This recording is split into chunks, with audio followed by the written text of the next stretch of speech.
Welcome to CFTV's special pre-draft coverage. I'm your host, Sly Stevens.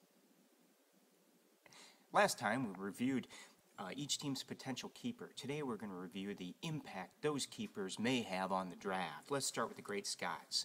We know they have Kurt Warner, and they'll be able to focus this time on the running backs in the first two rounds, rounds 1 and 2, and probably focus on wide receivers in rounds 3 and 4. Good luck, Great Scots. Next up is the Iowa Rooks. Well, they have Phillip Rivers, and they're in the same boat as the Great Scots. Picking at number 5, the Rooks' strategy will be similar to the Scots, focusing on running backs and wide receivers, and I'm sure they'll be dogging each other throughout the draft, just as they do at work.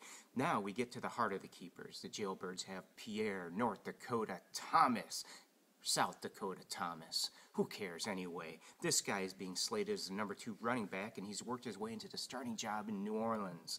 Knowing he already has that number 2 running back slot filled, and provided the top-tier quarterbacks are on the board, look for the Jailbirds to grab either Brady, Breeze, or Peyton Manning. Then they'll spend rounds 3 and 4 to grab wideouts on the board. Now for the number 1 keeper. The Dolts didn't know what they had when they drafted used car salesman Steve Slayton.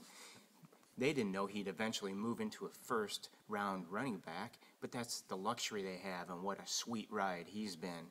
Picking at number 9, they'll get a top running back in the first round, and will pick early enough in the second to grab either a wideout or a top quarterback, whichever one they have in the second. Look for them to grab the other in the third, the fourth, and they'll probably grab a second wide receiver. I'm confused. I don't know about you. That'll wrap up our pre-draft coverage. Next Thursday, September 3rd, is the draft. Keepers must be announced that morning. And don't forget to bring your cheat sheets, checkbooks, and show your team colors at the draft. There. Next week, we'll break down the teams at the draft, the highlights, lowlights, and spotlights. I'm Sly Stevens, and we'll see you next time on CFTV.